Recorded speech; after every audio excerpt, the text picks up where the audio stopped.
record on this computer. Got it. Welcome everyone to the Ninth Limb Apprentice group meeting. This is meeting number like 72 or something. It's like 17. And we are going to report wins and challenges for the week. For me, I signed, and let me know if I've already counted this as a win, but lots of wins. Just finished teaching, and she paid me $75 extra just as a little extra. She just wanted to. I was like, I didn't know you were going to count those people, and she did anyway. So that was cool. Great testimonial today, and another gig tomorrow. Made basically, how it's challenging to have two relationships concurrently, and to make one relationship okay with the other one. Well, I did that with two competing businesses this week that are in the same town. So that was rewarding. And of course, signed Nashville, Tennessee, big gig. She signed the document, and so flyers are being made. And also Louisville, Kentucky, a weekend with a spare day. So she booked Friday, Saturday, knowing I'm going to book Sunday somewhere else also. So that's a wonderful thing. That's a challenge. And she was totally abiding. And probably some other wins. And then challenges that need to be overcome. Okay, so the follow-up procedure to contacting studios. Sometimes I'll call a space and let's see, how do I want to say this? I am contemplating, let's say, August 4th weekend. Someone has really committed to a lot, basically the whole weekend of August 4th. And then calling new studios because that one's dragging their feet and it takes a few days. I understand everybody's business mindset. So I'm talking about the challenge, I'm realizing that I need to really set time constraints with these people. For example, I let something go like 3, 4, 5 days before they reply, and this is their pattern. But me, I'm calling all the time. I'm calling places. And if I call a new town and I tell them August 11th weekend, but then it turns out August 4th falls through, then I need to call another town to book August 4th, and I'm now that much closer to a deadline because they want at least 2 months out. And furthermore, if I were to just keep calling for August 4th until somebody signs, then at some point I'm going to need to call someone back and say, hey, can we change the date? And so really figuring out that balance of until they sign on the dotted line, do I keep calling to fill that weekend? Because some fall through, and in the end, that creates a lot of problems for me. Or do I just basically, as business as usual, would be to let it go. I send them the document, then I move on to the next town, next city, next weekend, and then sometimes they fall through. And that's unacceptable. So there needs to be a third option. There's a third angle to look at these two options because the either or, neither nor. And so that's what I'm searching for. And that's what I'm open to. So that's my challenge for the week. So I'll hand it off to Jason because you're on the upper right of where I am. And so wins and challenges for the Apprentice group. Jason's making videos. We'll talk about that after the recording ends. Yeah, well, wins, I would say definitely just from watching all the abundance of testimonials that you have really inspired me, man, to get my value up. And I'm really making headways, man. I'm learning a lot through this video editing. Yeah. I'm learning a lot through the video editing. Some things I've had to look up, otherwise I would have never looked up otherwise. And so, yeah, my skills are definitely improving. Are you Instagram living? Is that what you're doing? Oh, definitely. And I mean, you downloaded all the videos this week, which was a big chunk of work. You got them all downloaded. So now it's just editing them. You don't have to rely on internet or connection or anything like that. Maybe you don't have that problem, but I'm moving around all the time. So that's great. And challenges would be, you don't have to report challenges. Yeah, my challenge is finding a more efficient way to pick and choose the certain parts of the longer testimonial videos. Sure. Okay. That I want to cut out. Awesome. That's the most time consuming. Yeah. Got it. All right. Nick Brisson.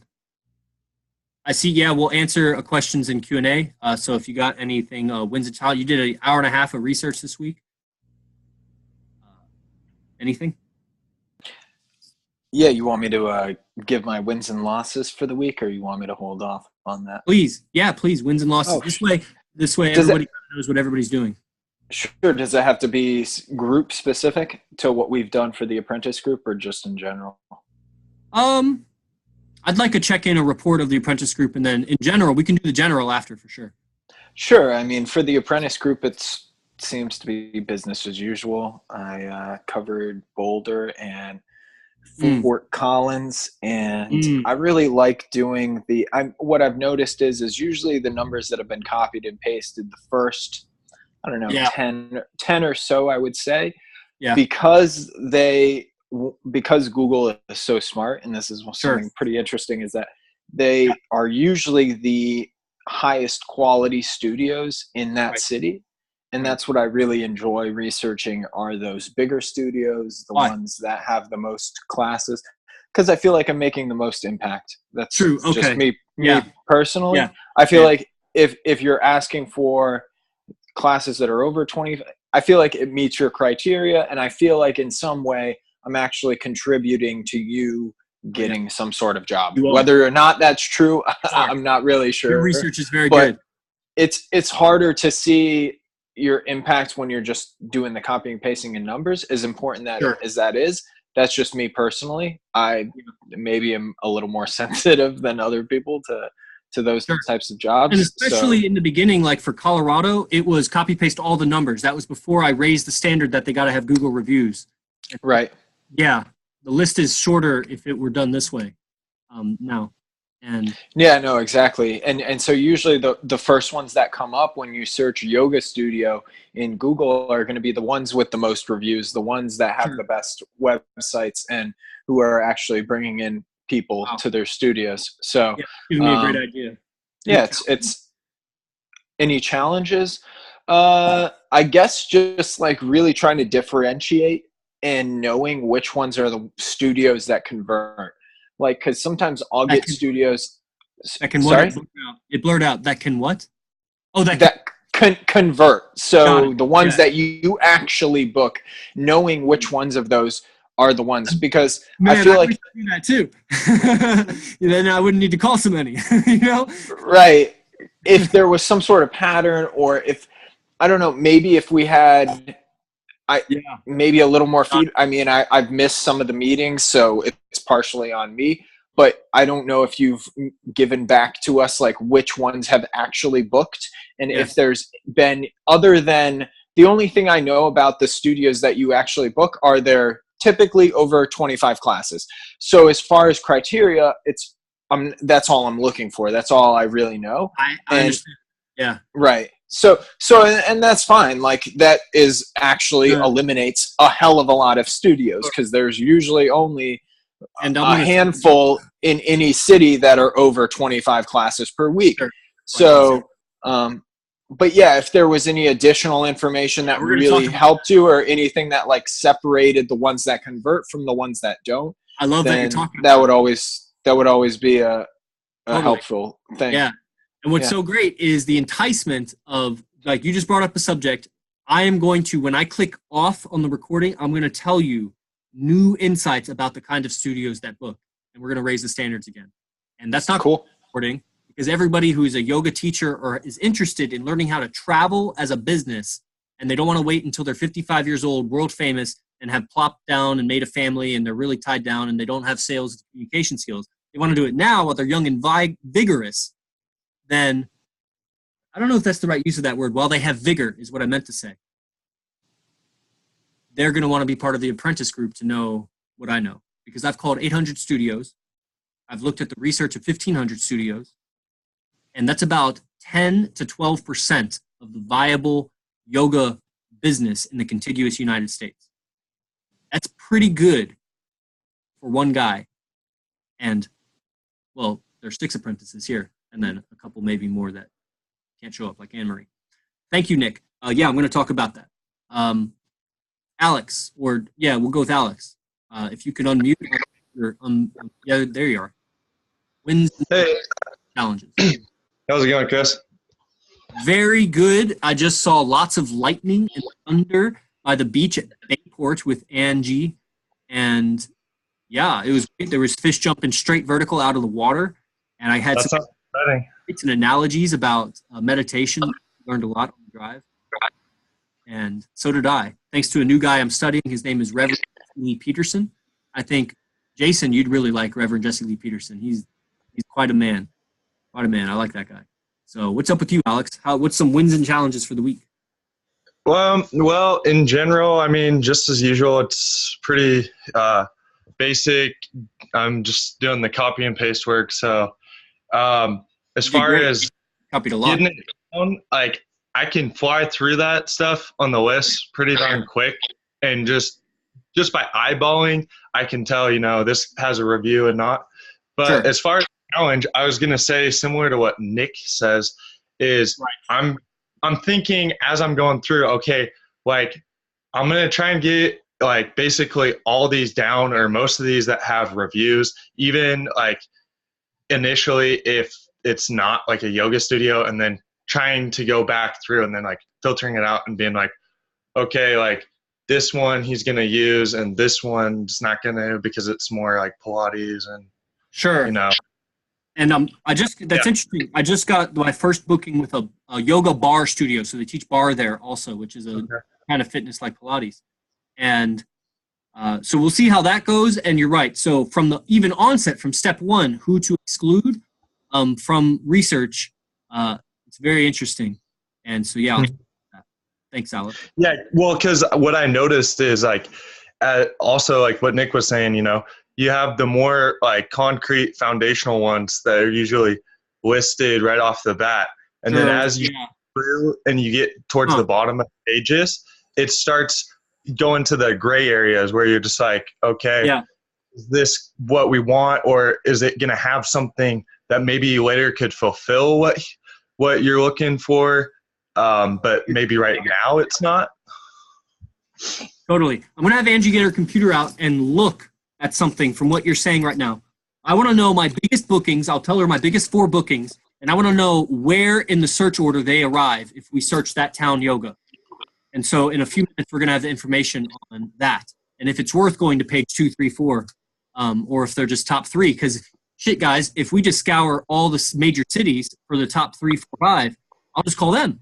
I don't need to call the whole city maybe. But if it's as I do suspect that they're all some of my bigger bookings are page 2 and 3, then I need to look at something else. So thank you, Alex. Or is there more? I was just going to suggest something. I'm trying to remember the name of it. There's a free version that's limited like per day or how much you use of it. But it's one of those research tools that you can use where you post like links or whatnot, or you type in categories and keywords.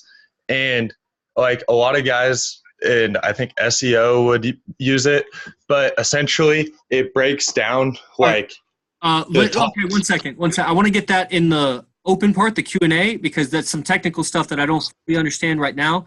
And so to keep this first recording part brief, can I come back to you on that? Yeah, sounds good. Awesome, thank you. Jonathan, wins and challenges for the week, brother. Are you frozen? Are you there? I don't know if you got your German face on or if you're frozen. I think he's frozen. All right. Angie, wins and challenges. This week, before we changed the requirements,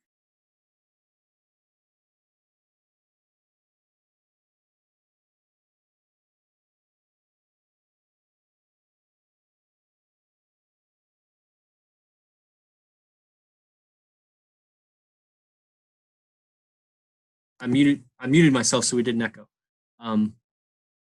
Cool. And then what did we change Silent Flute notes to? I think they heard you. What did you change Silent Flute notes to? Give a thumbs up if you heard Angie. Nobody heard Angie? Oh, they didn't. Okay. See, okay, did it again. Go ahead. Okay, so this week, before we changed the requirement, I did the Silent Flute notes for this week in the lecture. And what was that changed to? I changed that responsibility. Oh, to editing notes. Yeah. Okay, so you're going to be editing notes and we're selling those. Got it. Yeah. And then I also started reviewing the Community Center 729 product. So, right, which is a recording of a, got it. Yeah. Cool. And that was really good. Okay, so what's the challenge? Challenge. I don't know that I had challenges in regards to that specific. Oh, yes, I did. Because sometimes I get so cut up and like how, like I'm like all stroken by the information in the video that I forget why I'm doing it. I need to take notes and put down the times. So now I'm aware of that. So I'm gonna play with that later. What I would recommend is just do the video. Yeah. Just sit down and play the video like it was a class, and do it once. And then the next time when you take notes, you won't be, So then you get, but you did already do the class because you were there. Mm-hmm. So yeah, that's one option is just to watch it first and not take notes, just to familiarize yourself with it. Because I watched a lot of Rosh lectures and things twice. Okay. Okay. Mute yourself. Yeah, Casey, wins and challenges. Yeah, this week my phone. Okay, go ahead. Yeah, this week my phone bunked out, and what I usually do is I use my computer for the research, and I write it on the phone while having the criteria in front of me. So this week I search it on the computer, so I don't have to like tap back and forth, and then I write it on my phone, and then I have the criteria in front of me. That's usually how I do it, and that's the most efficient way that I found.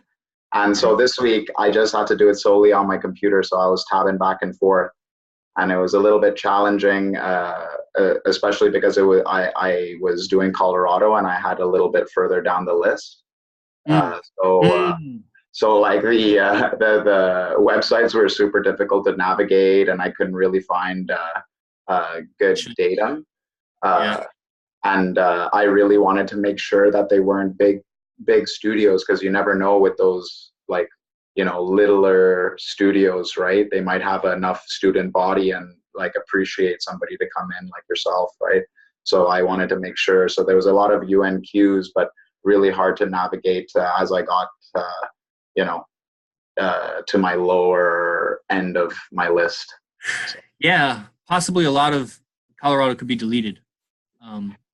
Yeah, there was. I found that, and I also wanted to make sure that they weren't like closed, because there was some that I found that were closed, and yeah. Now remember, okay, so when I was still doing the method, this will be the last piece I say before we go into the open whatever anybody wants to talk about. For those that watch this video on YouTube, the Apprentice group is free access to Silent Flute. You get free access to Silent Flute for attending these weekly Apprentice meetings or checking in otherwise, which is less desirable, so don't make a habit of that. And then giving an hour of research a week. And various people have different tasks based on talents and what I have available for as work. For example, Jerry, who's not here, makes flyers for me. He makes hella flyers for me, and in exchange he gets Silent Flute.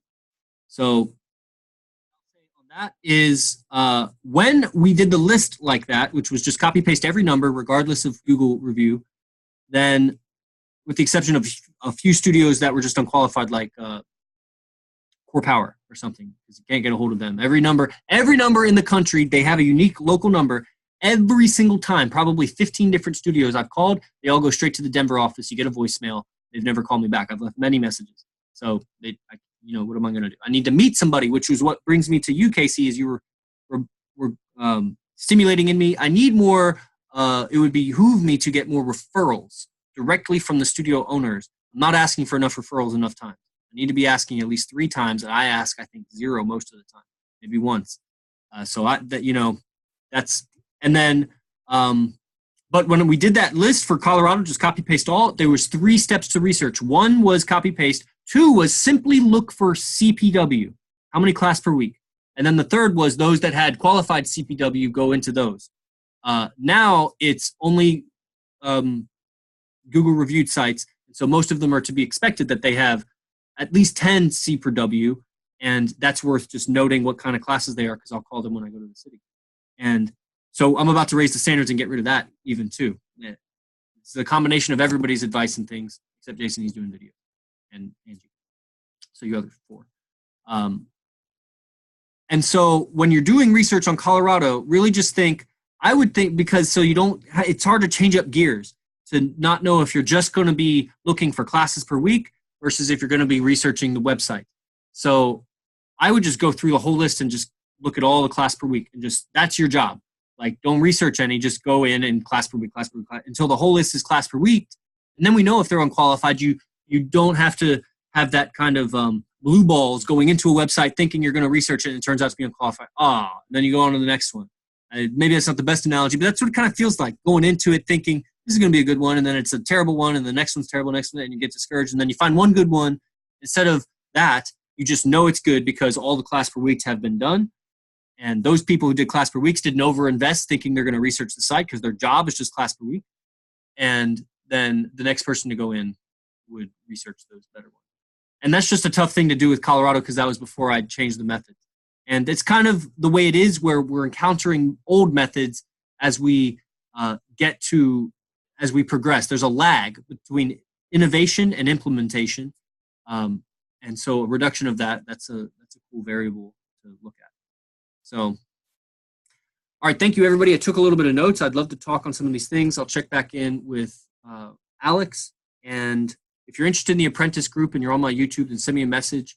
Find me, my email, yogichris@ninthlim.com, and we'll find a job for you as far as what I do. And you get Silent Flute training for free. So that's 6 hours of monthly, basically private group training for free. That's pretty cool. Otherwise, if it's not worth your time, 6 hours per week, then you can always pay $97 a month for that. And I'm totally okay with that too. So end this recording. How do I end?